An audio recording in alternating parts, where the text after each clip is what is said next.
Hi, this is our fourth video in yoga for managing anxiety, and today we're going to look at some foundational movements that we can use to discharge excessive energy, which could be contributing to anxiety. And this is also known as a technique used when you are dysregulated or when you need to regulate your brain rhythms or your psychological emotional rhythms. So the first movement that I want to introduce is called swaying, and it's just like it sounds. You stand with your feet at any comfortable width, and you would just take your hips side to side and just let your energy push down into each foot.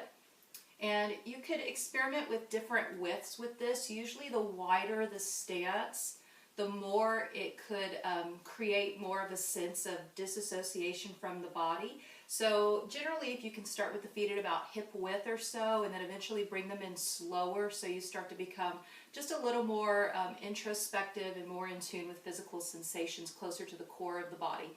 The next movement is another type of sway, and it is a torso type movement where you just let your torso twist and turn, and your arms are going to just sort of flip around. This is a movement you will often see children doing, especially I see children doing it at the grocery store when they're asking for candy, and then you'll hear the parent say something like, "Don't ask one more time or you'll get nothing," and then you'll see the child sort of regulating their nervous system and working to regulate the impulse to ask again by doing this movement.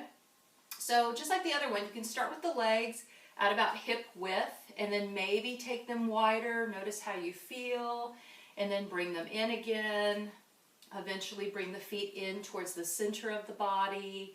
And this is a form of pendulation, actually, allowing us to sense from a physical and emotional perspective what it is to move out from the midline or out from that more introspective place in oneself, and then eventually just step it in to a more introspective posture and stance where you could have more awareness of what's going on deeper in towards the spine and in towards the core of the body.